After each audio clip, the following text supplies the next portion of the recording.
You are looking live at Sold Out MetLife Stadium, where today the 16-0 and playoff-bound New York Giants are taking on the 0-16 Dallas Cowboys.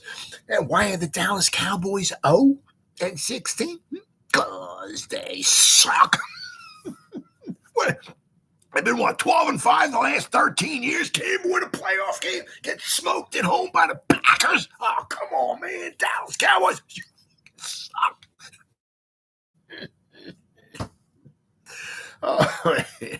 And I got a feeling they're going to be even worse this year. Oh, man. Love it. Absolutely love it. My son likes the Cowboys, and I'm going to laugh every second of the way, baby. Welcome to the Gridiron. Anybody out there at all is going to spend a little bit of time with me this evening, I greatly appreciate it. Thank you. Or if anybody's going to spend any time watching the replays, once again, thank you so much from the bottom. It means the world to me. Going to try to go about 30 minutes here tonight, shoot my mouth off for about 30 minutes. Anybody got anything to say, please feel free. Fire away, throw in the chat box. Usually trying to check on the chat box like every 5 or 10 minutes or so. So as soon as I see something in there, I try to respond to it as fast as I can. So please feel free, fire away. But plus also, instead of me just rambling on for half an hour, 45 minutes, or whatever it might wind up being, it's just nice to talk to another Giant fan. Before I get started, if anybody wants to help support my channel out, it would mean the absolute world to me. In the description box, the top link in the description box takes you to my membership page. I got 3 different membership levels. The first one's called the Saquon. Second one's called the Lawrence Taylor, and the third membership level I got is called the Gridiron. Each one's got their own little perks to them. So if you want to help support my channel out, it would mean so much to me, and I thank you in advance. Thank you. If you are subscribed to my channel, once again, thank you. I can use all the support I can get, guys. But if not, please go down below, hit the subscribe button, hit that bell icon. That way, next time I go live or if I put a video out, you'll be notified, and it's free of charge. What do you got to lose, right? But if you are subscribed, thank you. Maybe give this video a thumbs up or share this video. That would be freaking awesome. And then finally, also, there's a little ways down in the description box. There's 2 additional links. The top one's a Facebook link. I'll go over that in just a second. The one underneath it, I'm an old-time fart. I can't stand change. I'm too much of a moron to adapt and all that stuff. And to me, it's the link on it. It's a Twitter link. It's always been Twitter. I'm one of them old-time farts. One of them, get off my lawn type of old-time farts, right? Just leave stuff alone, right? Don't be changing stuff up, right? It's a Twitter link. It's always been Twitter, and it will always be Twitter to me. Whatever letter in the alphabet Elon Musk wants me to call it, that's on you, bro. I'm not calling it that. I'm calling it Twitter. Why? Because it's Twitter. You follow me on Twitter, I'll follow you back. That's an absolute promise. I try to put some Giants-related stuff every day in my Twitter account. Right? And then finally, the link on top of it takes you to my Facebook group. It's called the New York Giants, the Gridiron. Oh, there's my buddy. Randy's here. We can continue. We have over 8,500 members in the group. It's doing simply marvelous, might I add. Basically, if I'm alive and breathing, and if I have internet access, I'm putting stuff in this group darn near 365. And not only do I put stuff in this group, but the members post stuff in this group as well. So between me and the members, there's a ton of New York Giants information going in this group every day. It's called the New York Giants, the Gridiron. It's my Facebook group. Please join it. You won't be dissatisfied. I promise. All right. With all that stuff said and done and out of the way with. Well, I must apologize. My wife came home the other day and actually, she came home last week, and she was sick, and so she's been sick for a few days now, and she finally gave it to me. So I'm not anywhere near as bad as she was, but my voice is cracking up and all that stuff and whatnot and everything. So if my voice sounds kind of crappy, well, that's because of my wife. So once again, I do apologize. There's, for the most part, there's almost no way that I'm not going to be able to, won't be able to do a video. I'd have to darn near be dead, right? Let's not hope that, right? I'm still alive, still feeling good and all, but I'm saying, but my voice starts cracking up or whatever. We can blame my wife on that because that's where I got sick from. I was home the whole weekend. I love her to death and all that, but I spent the whole home inside all weekend with her, and got sick. So I have to thank her for it. But Anyway, now that we head into the the dark days of summer, the wilderness years from 1964 to 1980. If you're an old-time fart like me, you understand what I'm talking about. The wilderness years, right? We got like 6 weeks of like nothing. As I said, probably in my I think it was a video I just did. It was on Friday. You want it to be kind of wilderness-like, because if you're hearing something, chances are it's probably not good. You know what I mean? Unless Kayvon Thibodeau runs into a house that's on fire in the Bronx and saves a baby, right? You'll hear about that. You know what I mean? But chances are stuff like that, aren't going to happen, right? So it's almost like an offensive lineman, right? Usually when you hear stuff about an offensive lineman, what's that mean?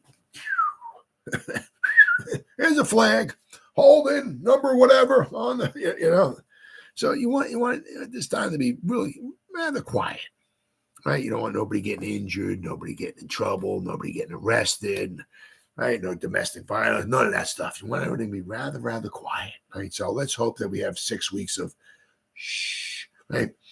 But I am very thankful that all these Giants.com and what Giants Wire and Patty Trainer and Ed Val, all these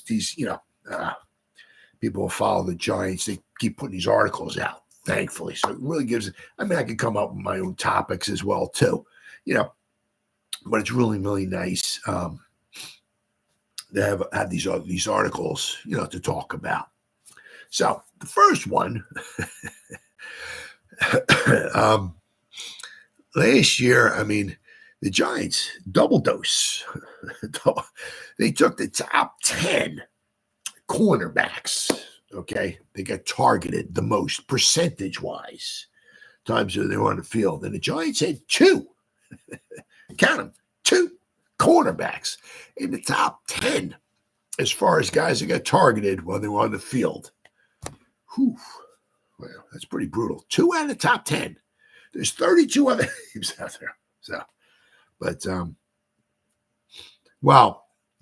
also these are cornerbacks. I mean, it doesn't mean so maybe other teams had weak linebackers who got targeted more, or whatever, or safeties and stuff like that. So, but the Giants, the cornerbacks were targeted here. So we have, let's see it out here.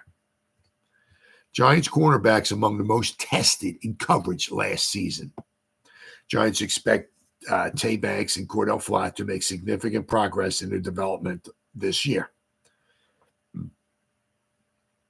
On the one hand, Giants are excited and encouraged by the youth they have at certain positions, such as cornerback.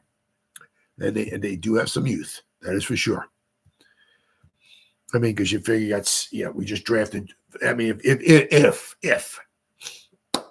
it works out that way, we're not sure. But if you got Cordell Flott, right, second year. If you got Cordell Flott, forgive me, one side. Banks, second year. Cordell Flott, the other outside corner, third year. Then they got Phillips, first year. And I kind of like what they did. If you want to look at it, like the how the corner back and the wide receiver position almost like mirroring each other, right?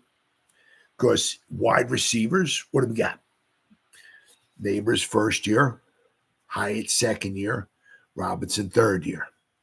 Cornerback, Phillips first year, Banks second year, Flott third year, right?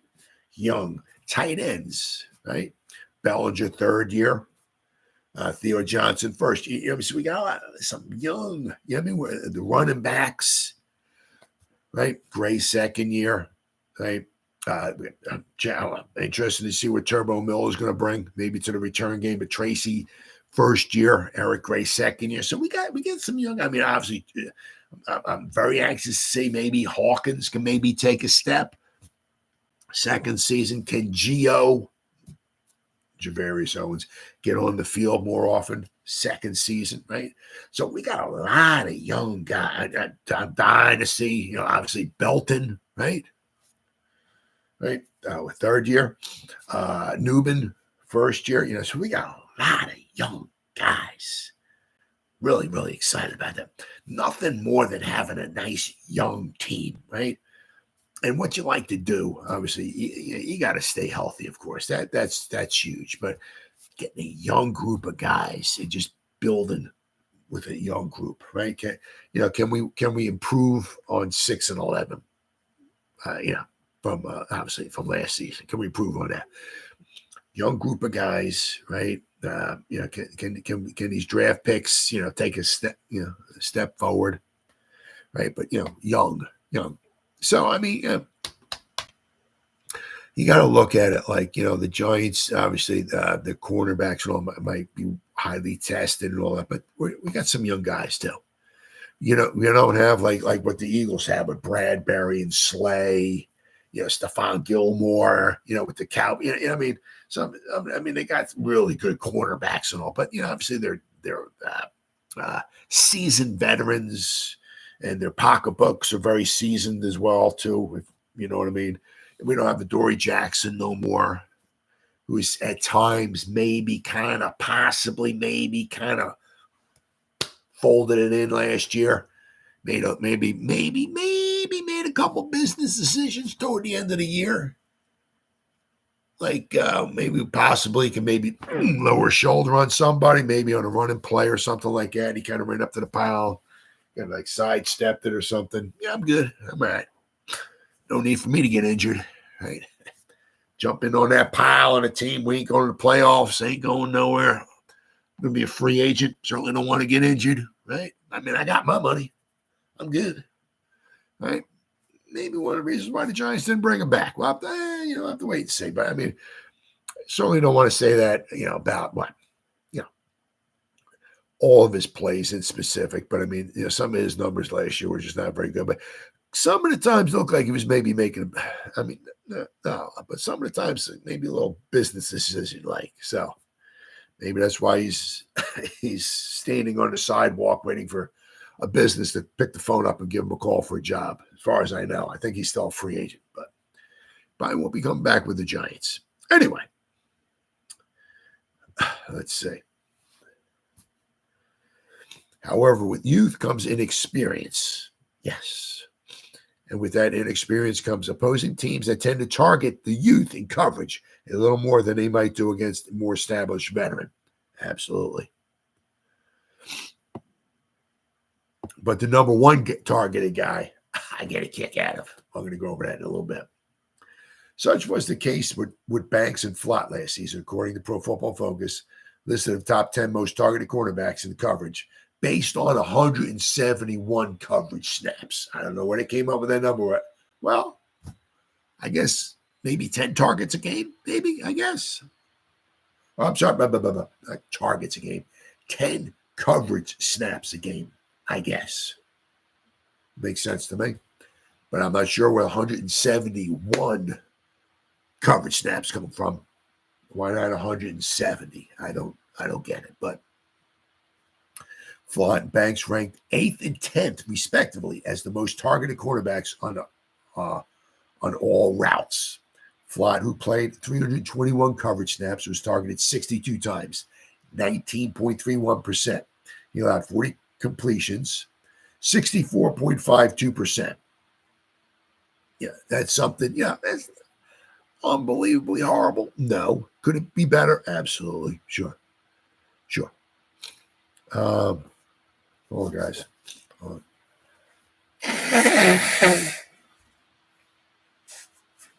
Sorry. Thank my wife for that. Sorry, guys. Banks, meanwhile, was in 477 coverage snaps, allowing 53 of 92 targets to be complete, 57.61. And you also got to realize, too, that quite possibly a lot of the times he was probably going up against maybe the number one receiver, possibly for the other team. maybe not all the time. If you got ABCD Lamb in the slot, right, for Dallas, so maybe Banks wasn't, you know what I mean?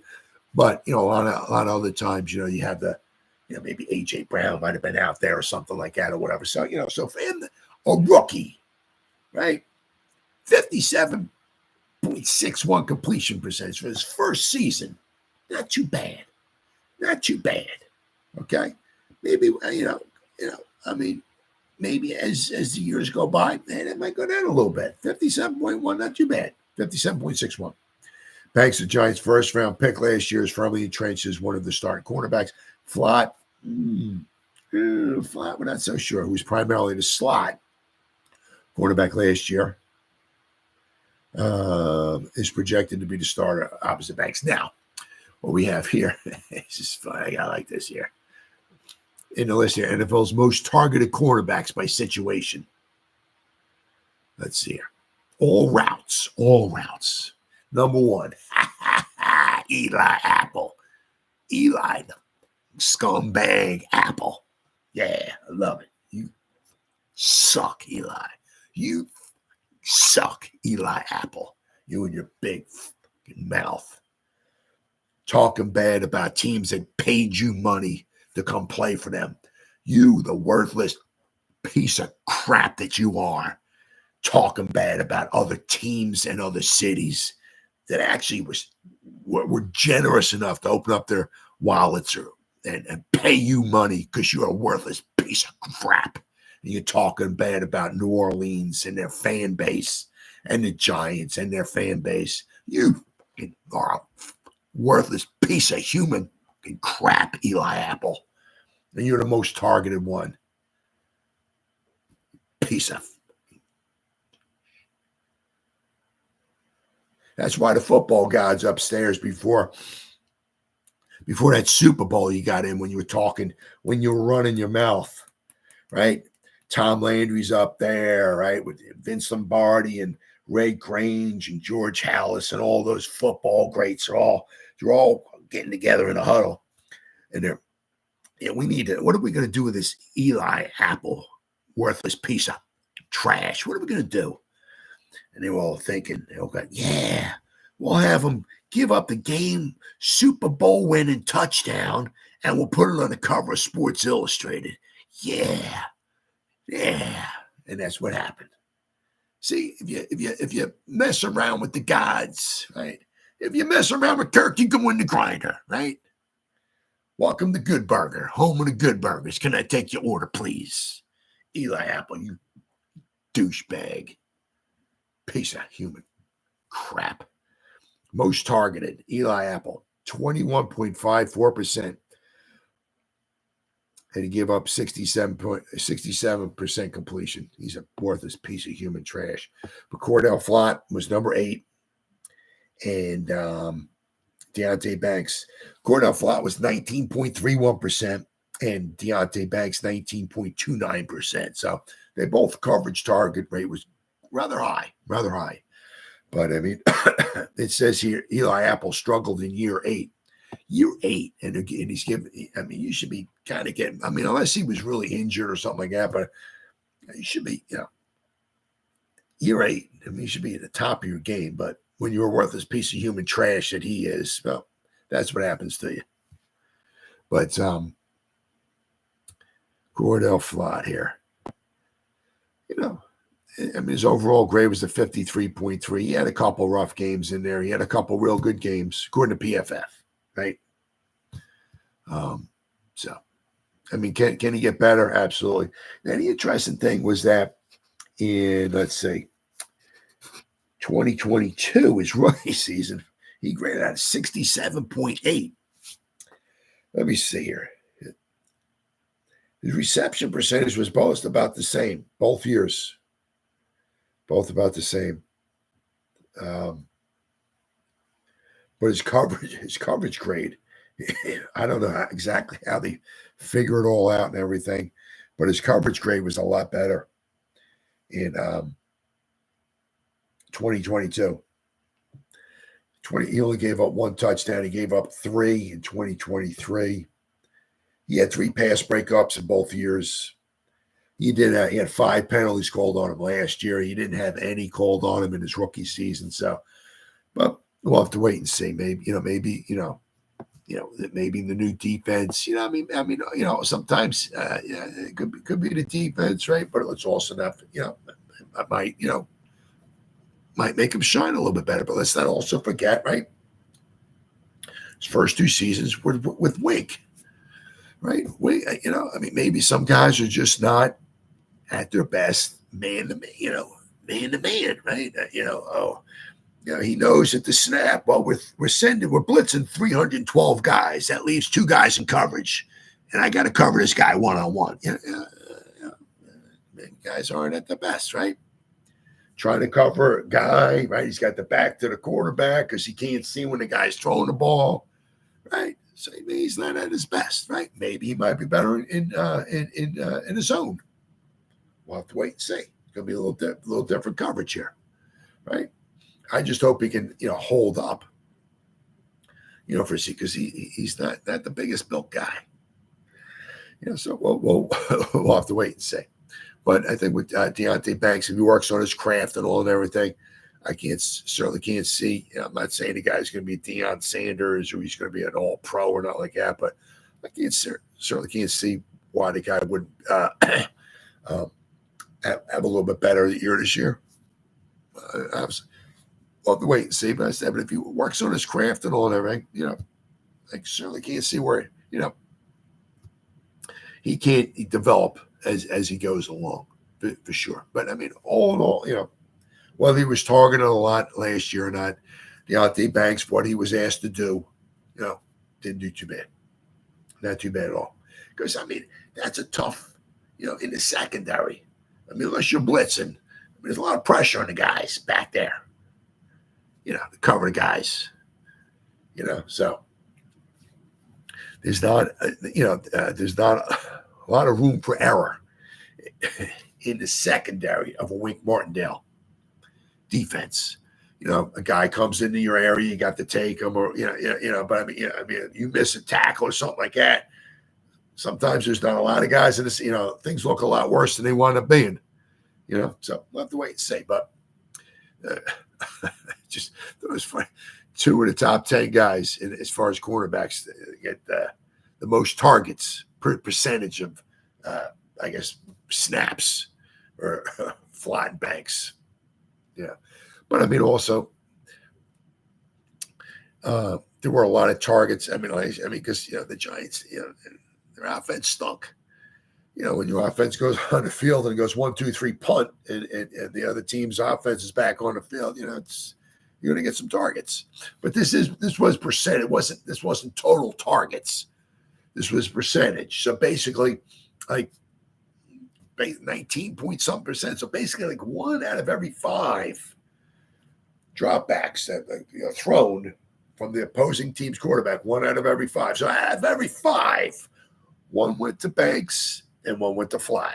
The other 3, whatever. So whatever. Dak Prescott drops back to pass. Flott was in the slot, right? So, it makes sense if ABCD Lamb is there and Flott's covering him, right? So out of every 5 Dak Prescott passes last season against the Giants, 1 went to Flott, maybe to Lamb if Flott was covering, whatever, and 1 went to whoever Banks was covering. So it is what it is. But hopefully, they'll get better. They'll get better. Henderson's a very good secondary coach. He may not be the best secondary coach out there, but he's a fine secondary coach. If you survive, good boy. If you survive multiple coaches, okay, kudos to you. There's a reason why different coaches come in and you still stay around. There's a reason why. You're pretty good. So if anybody can get the best out of those guys, and plus Henderson knows them, right? They know him, he knows them, right? So if anybody can get the best out of them, they're in a good position. They're in a good situation. So keep your fingers crossed. All right, let's see here. This one here. I don't know here. I'm like, geez, come on, man. Giants wire. Who is this here? Dane Benton. Do the Giants have one of the NFL worst defenses headed into 2024? Yeah. Well, according to Dane Benton, we do. I think we have the second worst defense in the NFL, according to this guy. Giants are parted ways with Wink Martindale and replace him with Shane Bowen. Under Bowen, the Giants will move away from their heavy blitz style and will rely more on their ability to create an organic pass rush and zone coverage. Now, let's not forget, all right? I'm certainly not saying we're going to be a top 10 defense or this or that or nothing like that, right? But, you know, a lot of the RAS scores that we got some good athletes back there. Now we have some good athletes. So it'd be interesting to see if some of those fine athletes start rearing their ugly heads for the New York Giants going forward. But this guy's got us with the second worst defense. I think last year when we had Xavier McKinney, that really helped. You know, I think because the Giants, I think last year, I think we were like the 20 according to I think this guy. I think we were the 26th best defense. Well, points per game, we were the 26th, which is not very good. However, when your defense is on the field all the time because your offense can't score any points, you know, you're going to give up. You're going to give up some points. So Giants gave up whatever it was. Hold on here.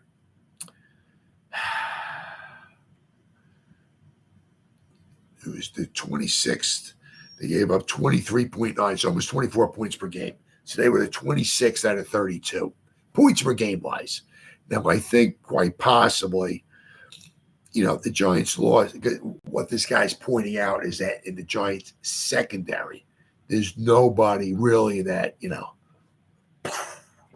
there's no Dexter Lawrence. There's no Kayvon. There's no Brian Burns. There's no Bobby Okereke. Now, up front, we're pretty good, right? The front six. In the back, you know, that's where the question marks are, right? I mean, to me, Banks had a nice season. He didn't necessarily wow anybody else, I don't think.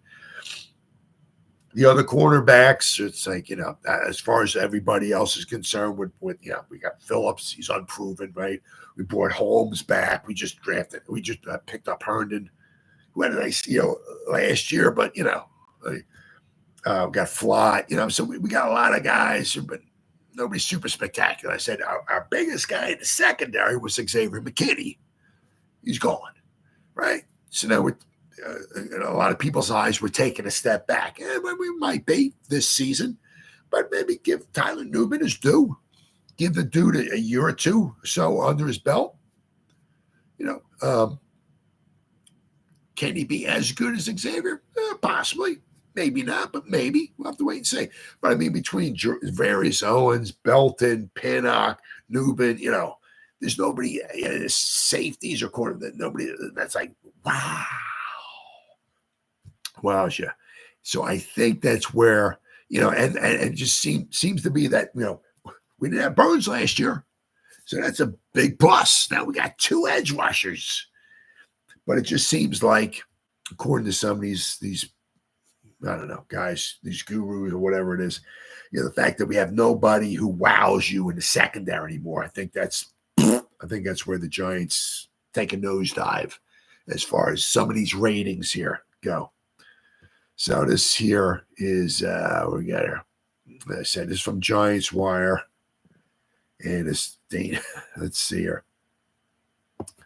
And also, of course, you know, we lost, obviously, the two. We lost Adoree Jackson, but Adoree was not super spectacular last season. You know, that was like probably might have been his worst season as a pro, period, last season. He was not, you know. It's for those reasons, you know, because we lost Adoree Jackson and Xavier McKinney in the secondary.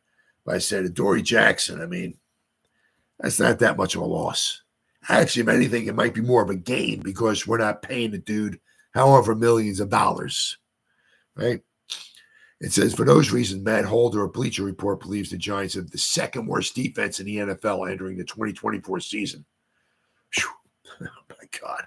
The second worst. Personnel-wise, the Giants have a strong defensive line after trading for Brian Burns to go along with Dexter Lawrence and Kayvon. However, the team's secondary has more questions than answers. It says Deonte Banks struggled as a rookie by allowing 57.6% completion percentage when targeted. Let's see. Third-year player Cordell Flott projects to be the other starting cornerback, while rookie third-rounder Drew Phillips is expected to man the nickelback position. Also, the Giants lost safety Xavier McKinney, free agency.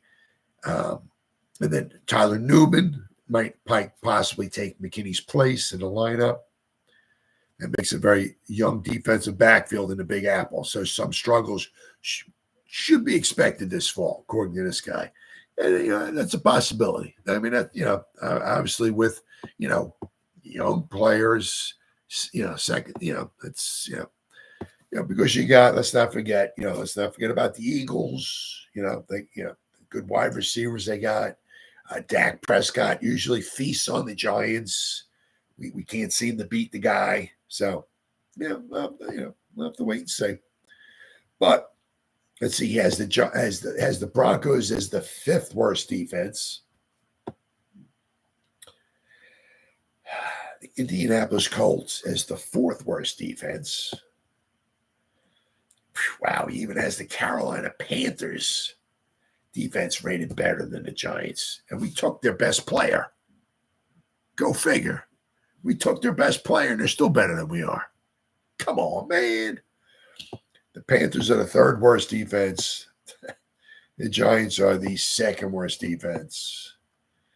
And Arizona Cardinals have according to this guy, I don't even know who he is. I don't know. But according to this guy, the Cardinals have the worst defense in the NFL, not the Giants. But it's kind of like the way a lot of these people look at it with Daniel Jones. A lot of people, whatever, I don't know, 75%, 80%, whatever. As long as Daniel Jones is behind center, whatever, going to 80%, 80, whatever, the Giants' offense is, until we have a proven offensive line, the Giants, it's just the way it is. As I said, I guess you look at the two big names we had last year in the secondary for the Giants was Adoree Jackson, who did not. Hold on, let me. Last year was a very bad year for him. Let me see here. Pop this up here. Adoree. It's going to pop up. There we go. Last year. All right. Last year is 48.6. Yeah, that's by far. The year before that, according to PFF, that's all I'm going by. Hold on, guys. Hold on a second here. I apologize. Once again, I can thank my wife for the cold. But he graded at 48.6 last season. There's two other seasons with the Giants. Once again, this is PFF. It's all I'm going by. Okay. They graded him out in 2022. Adoree Jackson graded out as 70.8. He was a 48.6 last year. His first season with the Giants, 74.9. So he went from almost like a 75. 2 years later, he's like a 48, according to PFF once again. His coverage grade was by far the worst last season, 45.9. I mean, his worst coverage grade that was his last year in Tennessee was 66. Last year was a 46. So, I mean, he had, let's see, what do we got? He missed 11 tackles, 15.7% missed tackle rate. But, I mean, it was not a good year for the Giants, for him. I mean, if you're going to start talking about the Giants losing to Adoree Jackson, I mean, it's not that much of a loss.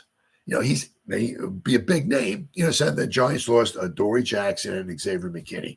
So unfortunately, according to a lot of these people, we lost There are two big names back there. So the Giants obviously, have their work cut out for them. So we'll have to wait and see. Hopefully, right, if we can get home, right, with four guys rushing the quarterback, we can drop 7 into coverage. Hopefully our coverage, won't be taxed as much. Because as I said, with Wink, there's a lot of pressure on you, right? I mean, obviously how many guys are, being blitzed at the quarterback. So how many people are going to be in coverage. Like if you miss a tackle, that guy might be gone. So with the Bowen defense, we're gonna blitz. Oh, not blitz. Well, they'll blitz occasionally. Nowhere near what Wink's gonna do. But they're sending 4 guys, right? And they got 7 guys in coverage. And I said, right, you drop into coverage, right? try to be like whatever that a chameleon or whatever it is. One eye in the quarterback, one eye in the receiver, whatever it is.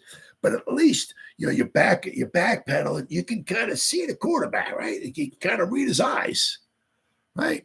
Instead of trying to have the wide receiver in your hip pocket, right? You're trying to run straight. You don't know when the ball's coming. You have no idea when the ball's being thrown to cover. So maybe dropping in the coverage might be best for these guys. So we'll have to wait and see. Is it going to be like a Patrick Graham kind of thing, defense?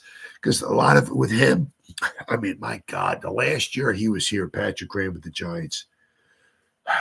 Was it 2021? I think it was, right? Yeah, 2021. I mean, I think it was like the first 3 or 4 games or so. That's it. We gave up like 80%, 75, 80%. I was like, what the? It was like it went down as the season went along. Thank God, but it was just astronomical. The pass completion percentage we were giving up was like 75%. It was like just crazy. But according to what he tried to do, Patrick Graham, is everybody drop back, right? Nothing deep, nothing over your head, right? The quarterback would drop back, complete a pass, you'd run up, make the tackle. Guy picks up 7 or 8 yards, right? Patrick Graham wanted to see, can that offense, right, string together 13, 14, 15 play drive all the way down the field and score a touchdown?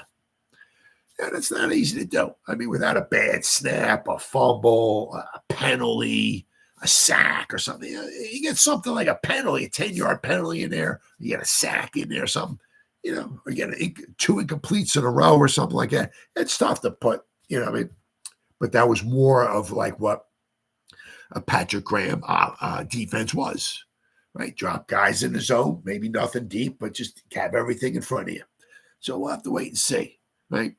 The one thing, is that, if history repeats itself, right, is that what Bowen brings is right, good run defense, right? Our run defense should be, hopefully, should be better than it has been under Wink, because it was atrocious the 2 years we were Wink. So hopefully our run defense should be better, because when he was at Tennessee's run defense was very, very good. Right, and they had Simmons. They got some players there. I can't remember off the top. I know Simmons. That dude's a freak. But so is Sexy Dexy, right? But we got K-Ball, we got Burns, right? So what he was able to do in Tennessee with their run defense was pretty darn good. So let's hope, right? I mean, because the thing is like with Wink, it's like we didn't really take anything away. I mean, the other team could throw the ball. The other team could run the ball. It's like, what are we taking away here? We're blitzing 40% of the time, but we're only getting home so a certain percentage of the time. I mean, what are we taking away? We didn't take that. Now, with Wayne, got to give him credit where credit is due. We got some turnovers. So I'm not sure we're going to be able to get that many with Bowen, right? But with Wake, we didn't really take anything. They could throw the ball. They could run the ball. They could pretty do what you're doing. I mean, 2 years ago, holy cow, 2022. Oh, my God, those Eagle games, I was just vomiting profusely. Every time they just drop back and hand the ball off. The guy's getting 5 to 10 yards. It's like, holy cow. Our run defense stunk. So let's hopefully, because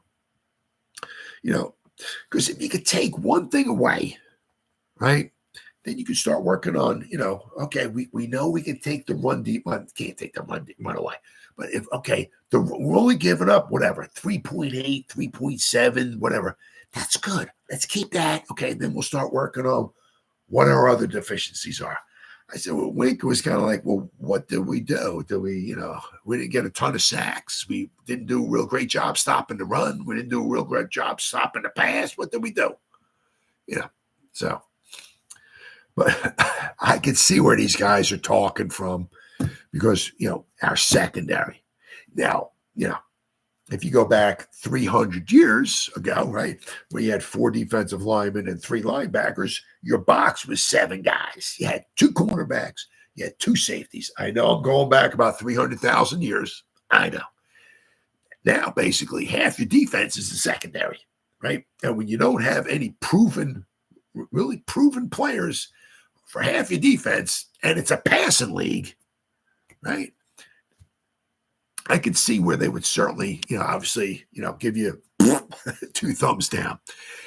Now, if we had like phenomenal cornerbacks and great safeties and all of that, right, where our passing defense was really, really good, but we were a little susceptible to the run, I could see where the Giants' defense ranking would certainly go up because it's a passing league. It's not a running league, right? So if we gave up 4.5 yards a carry or something like that, that's not very good.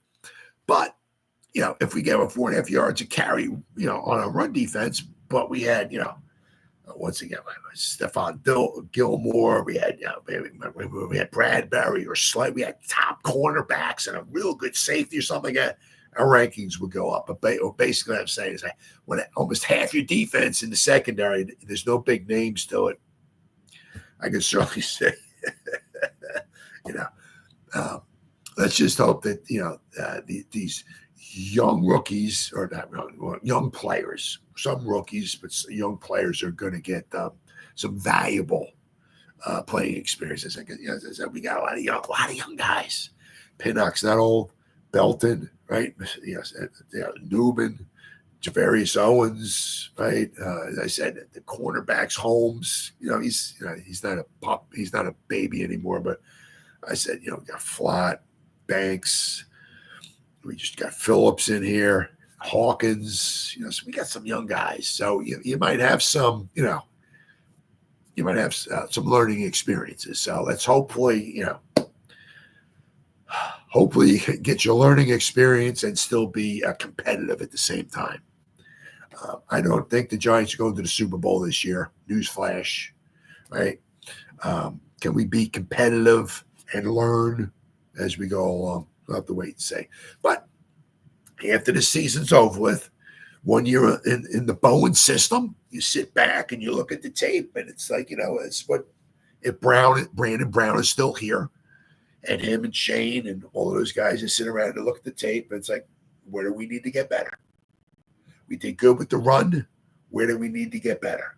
Do we need a veteran safety? Do we need a it didn't work with Flott.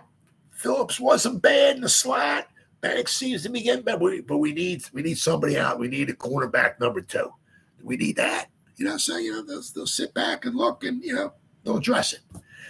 We got so many. We had going into this off season, we have so many holes. We weren't going to be able to address them all. Let's see what we can do next season, because next season we should have some money. Not a ton of money. If we get rid of if they get rid of Daniel Jones, we'll have even more money. But next year we should be able to, in free agency, we should be able to maybe add a nice little player or 2 in free agency. And then, of course, we got the draft. So between free agency and the draft next year, we should be able to fill another 3 or 4 holes or so, and maybe get some good depth. So let's see. All right, next. What do we got? What do we got next here on there? The linebacker room's ranked. Now, I'll tell you what, the Giants are lucky here. Well, not that anybody cares, but as far as the ranking the linebacker rooms, they're right pretty much in the middle of the pack, but a lot of it's got to do with Bobby Okereke. And then if they still had Tay Crowder and stuff like that, they would easily be like out of 32 teams. If they had Bobby Okereke, they would probably be ranked number 38 or something around there. But they are ranked like I think it's number 18. I'm gonna look here. Let's see. All 32 NFL teams ranked by their linebackers. Let's see. The Titans are number 32.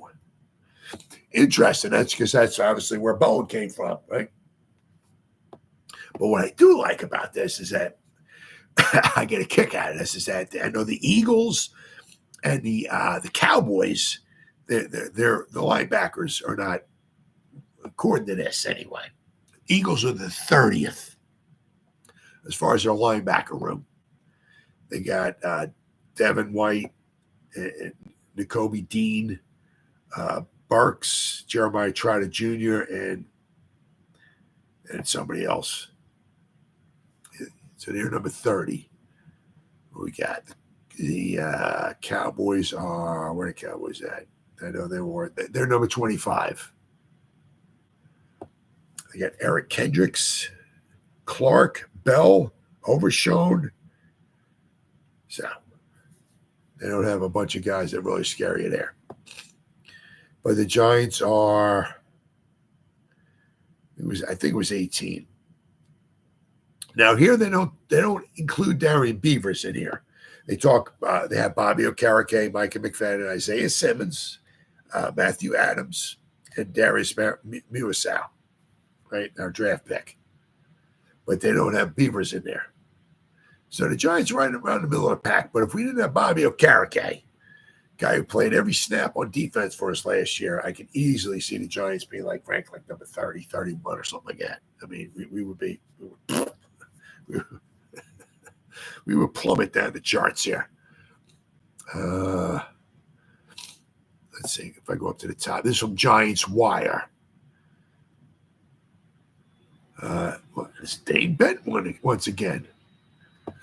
Giants made the masterful decision to sign inside linebacker Bobby Okereke last offseason, and that paid immediate dividends.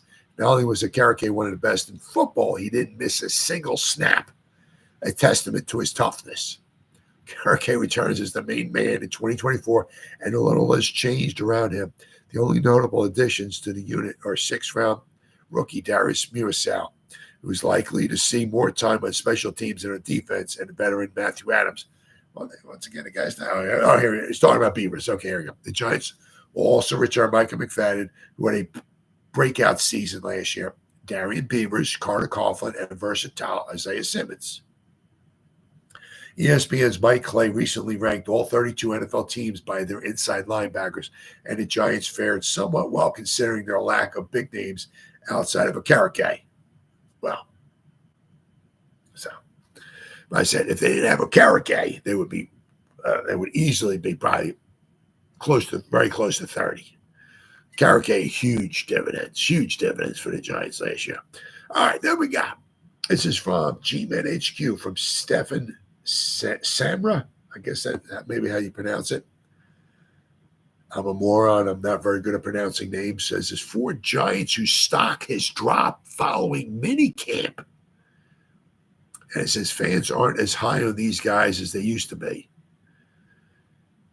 Well, the first guy is Darius Slayton.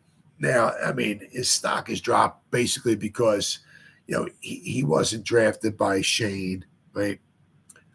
We drafted Malik Neighbors, which obviously pushes everybody or everybody down the depth chart, however you want to look at it. So if Slate was like number 3 last year, right? Now he's number 4, right? So he's not in the starting lineup because I'm sure they drafted Hyatt for a reason. I'm sure they want Hyatt on the field. They drafted Robinson, so I'm sure they're going to want Wan'Dale Robinson on the field. And they drafted Malik Neighbors, so guess what? They might want Malik Neighbors on the field. So those 3 guys was drafted by Shane. They also drafted Bellinger and Johnson, obviously tight ends. But those 3 wide receivers, they drafted. They drafted them for a reason. So, obviously, unfortunately, I put Slayton, back to number 4. So his playing time is going to get, of course, unless there's injuries. So, but when the Giants drafted Malik Neighbors, the writing was on the wall for Darius Slayton. He likely will no longer be the team's top receiver choice after finding his way into good graces of Brian Dable and Joe Shane over the last couple of seasons. So, I mean, because, once after mini camp, but I mean, it's like once they drafted Malik Neighbors, I mean, it was just kind of, obviously the kind of, I guess I want to say the writing was on the wall for him, I guess, quite possibly be his last season with the Giants. Quite possibly. Evan Neal. With an all-important season on the horizon, Evan Neal was out of minicamp with an ankle injury. For someone who needs all the reps he can get with the team's new-look offensive line, that's a detriment for the former Alabama superstar. Instead, the Giants have been trying different combinations at right tackle in Neal's absence. Injuries derailed him in 2023, among other things. Well, he had some injuries with him in 2022. Guy can't stay healthy. The Giants aren't willing to give up on Neal, but they can't afford shoddy play from the right side in 2024, not after what we witnessed last season. So we'll have to wait and see what Carmen Basilla did. I mean, the word on the street, what the word Dable is hoping for is that, July 24th rolls around when training camp starts. What he was hoping for in a perfect world, everybody will be back and ready to participate. I'll have to wait and see. But that's what he was saying about Neal. That's what he's kind of hoping for. So these 6 weeks off, is that going to be enough to get him up and ready to rock and roll for training camp? We'll have to wait and see. Because they can't wait too long on Evan Neal, because they want to try to get, Rousseau even said this, he wants to try to sell the whole line, get the Fab Five in there. Right? He wants to get Thomas. Now, is it going to be Thomas, Illuminor, Schmitz, Runyon, or is Illuminor going to be on the right tackle? We'll have to wait and see. But, Rousseau said someone, obviously training, he wants, ideally, in a perfect world, he wants to get 5 guys in there. Right? Will Evan Neal be part of that Fab Five? We'll have to wait and see. All right, next is Daniel Bellinger. When Darren Waller retired, the immediate thought process was that Daniel Bellinger returned to his role as the team's starting tight end, which he held during his rookie season. However, since Bellinger's eye injury during his rookie season, he hasn't exactly looked like the star many thought he could be when he came into the league. Instead, San Diego State product has been relegated to a backup role due to various reasons. Well, I mean, a lot of it, his playing time, obviously, last season took a hit when we brought Darren Waller in. But, with Theo Johnson, we'll have to wait and see, right? As the season goes along, who winds up being the starter? Bellinger or Theo? Very interesting. All right, then the next guy, the last guy who's according to this here anyway, whose stock is dropped. The number one guy, apparently according to them, is Cordell Flott. All right. With Banks established as the top quarterback, the big question entering minicamp is who would start alongside of him. Over the course of his 2-year career, the Giants have been hoping for Cordell Flott to come in and take over that role. Some believe this would finally be this year to show his stuff, if only because there wasn't anyone else who could do so, not with Adoree Jackson languishing in free agency at the moment. That all changed at minicamp when the Giants opted to sign veteran cornerback Trey Herndon. Well, we'll have to wait and see. I mean, Trey Herndon, Now, once again, according to PFF, last season Trey Herndon according to PFF, had a very nice season. He graded out very well. The seasons before that were rather mediocre. And he's been around for quite a few years, right? So to say that we brought Herndon in and he's going to be the quarterback number 2. Here you go. Here are the keys to the quarterback number 2, Trey. We'll see at the end of the season. You're a quarterback number. We'll have to wait and see. I mean, I'm not so sure. I mean, Flott's got, he'll have his work cut out for him, Flott, that's for sure. But I don't know. Herndon was participating in the team's minicamp as a tryout player. It was evident the franchise enjoyed what Herndon brought to the table.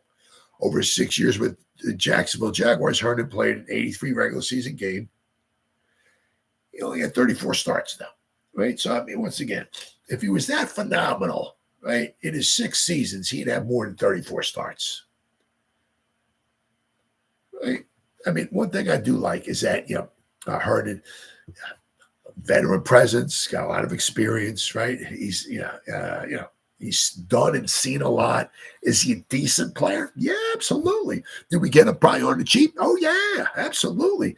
Is he going to be some good competition? Absolutely. Bring him in, baby. Competition brings out the best in everybody.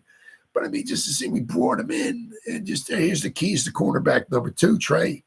I'm not so sure about that. We'll have to wait and see.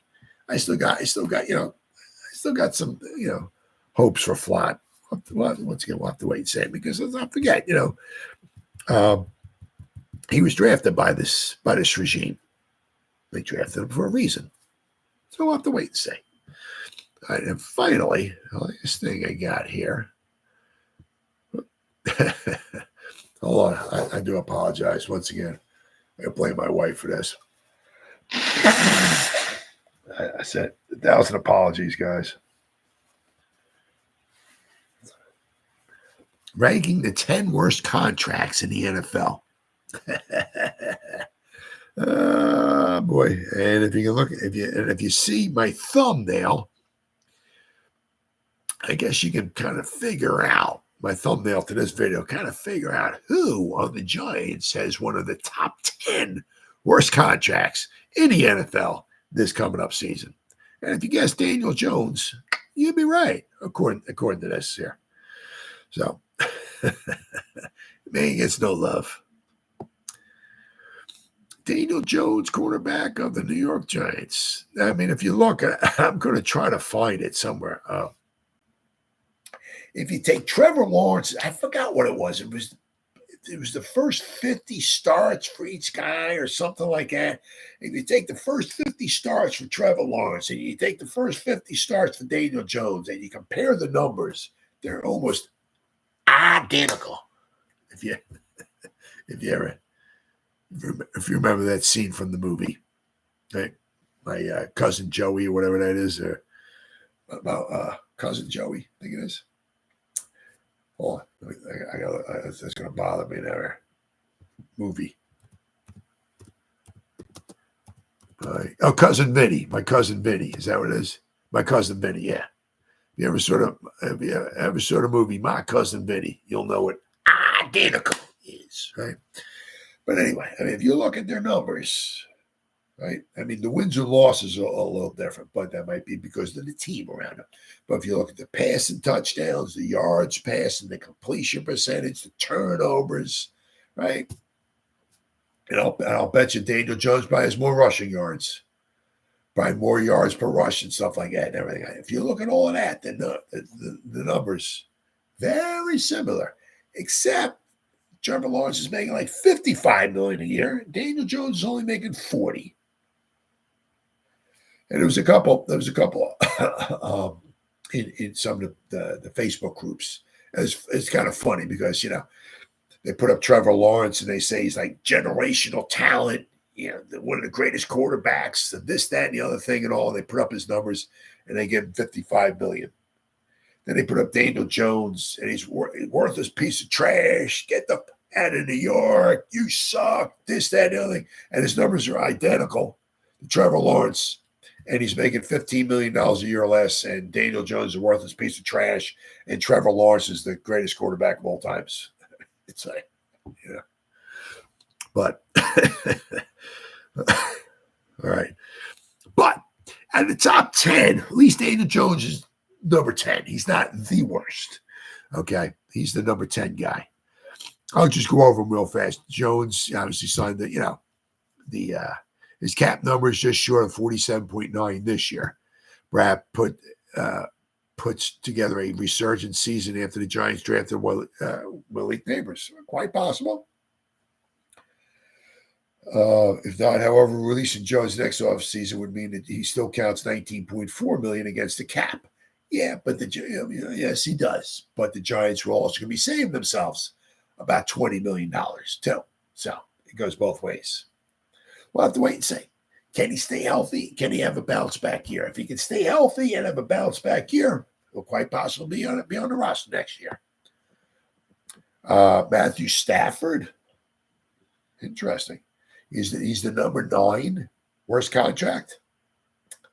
Miles Sanders, yeah, okay. The Panthers. He rushed for just 432 yards and lost his starting job to Chuba Hubbard. I think it's Chuba. I call him Chuba. I don't know. Chuba Hubbard, because it rhymes. Then the Panthers took a second-round pick on Jonathan Brooks. As a result, Sanders may hold a minimal role despite his contract having $7.5 million in dead money at best in 2024. So, yeah. Now, let's not forget, Sanders came from the Eagles, who had a great offensive line, right? Great wide receivers, and also that makes everybody better, including Miles Sanders, right? Put Miles Sanders on the Giants, and he's not getting the same numbers he is with the Eagles. Juju Smith-Schuster with the Patriots. He has a $10.3 million cap number this season and would cost nearly $2 million more to release him. Wow. Number 6, Taysom Hill. Yeah, I'll tell you what, these Saints, they're absolutely unbelievable. Their salary cap year in and year out, absolutely unbelievable. Let's see. This season, after restructuring his contract for the 3rd straight year, they restructured his contract. The Saints are starting at a $9.2 million cap number. That figure ascends to nearly $18 million next season. Although the Saints could and probably should make him a post-June 1st cut to save $10 million. Von Miller, number 5 worst one with the Buffalo Bills. He holds a $15.2 million cap on the numbers here. Let's see here. Number 4 is Jerry Jeudy, wide receiver of the Browns. Number 3 is Derek Carr. Now, this is where it says here. As usual, nonetheless, the Saints used restructures to open space for the next season. So all they do is kick the can down the road. They're like the Eagles. That's all they do. This year was an expected adjustment with Derek Carr to clear $23 million in 2024. However, the change also increases upcoming cap hits to north of $50 million and $60 million in 2025 and 2026, respectively. There are no realistic outs until 2027. So all they're going to do, the Saints, and that's all they do, is keep kicking the can down the road. They restructure contracts. They keep throwing money down the road. That's all they keep doing, just so they can, it's all in this year. The heck with the years down the road. And just like the Eagles. Russell Wilson, he is the 2nd worst contract. Let's see. Denver acquired Wilson, handed him a 5-year, $245 million extension. Wilson's effectiveness declined sharply, and the franchise took a record $85 million in dead money to release him. Wow. The contract persists for another year, though the Broncos remain on the hook for $37.8 and $39 million in salary in 2024. Wow. That's unbelievable. Absolutely unbelievable. And the worst one is Deshaun Watson. And you give this guy $230 million fully guaranteed for 5 years. Absolutely freaking ridiculous. So they've already, with the Browns, they've already presumed, the Browns have already added one void year of nearly $9 million in 2027. Now they're going to keep kicking money down the road. So there's already a void year.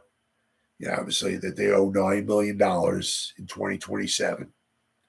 But I mean, he was 5-1 in his starts last season. So if he can stay healthy, maybe that's a good thing. But So there's optimism for success this season and beyond. Entering his age 29, Watson is squarely in traditional late prime years too. If he slides, however, shedding this contract without taking on significant debt money will be almost impossible. So, I mean, obviously, if you're a Browns fan, you hope, Watson is all that in a bag of Doritos. We'll have to wait and see. But I mean, just fully guaranteed money. That's just crazy because it makes it worse for all the other owners, right? But all it takes is one greedy team. We'll give you this, and we'll fully guarantee it. I mean, teams don't fully guarantee contracts. It is what it is. But I mean, he's got a lot of money coming to him. But the Daniel Jones contract is, according to this article, is the 10th worst contract. Now, would it be the 10th worst contract if he at least equaled his 2022 season? Would it be the 10th worst contract? No, probably not. It is because he got injured twice last season because the absolute abysmal offensive line play we had. He got injured 2 times, the neck and the ACL, right? I mean, he had 2 touchdown passes and 6 interceptions. Obviously, was absolutely horrible. But if he had the 15-5 that he had in 2022, if he had that 2023 and he had all those rushing yards and everything like that, we had a decent record. Would it be the 10th worst contract in the NFL? Probably not. So, due to injuries, some poor play, but due to injuries and abysmal offensive line play that we had, his contract, according to that article, was the 10th worst. But if it remains, the play and the injuries remain the same in 2024, the way Shane wrote up the contract, we have an out after 2 seasons. So we'll have to wait and see. All right, guys, it's been 1 hour and 7 minutes. I do apologize. I have to thank my wife for my sore throat, my runny nose. She gave me a cold. Thank you, dear. So whoever spent any time listening to me live, thank you. Everybody's going to spend any time watching the replays. Once again, thank you so much for being world to me. Thank you. As always, you guys stay safe out there and go Giants. Woo! Oh, man, that was horrible. Woo! That was even worse.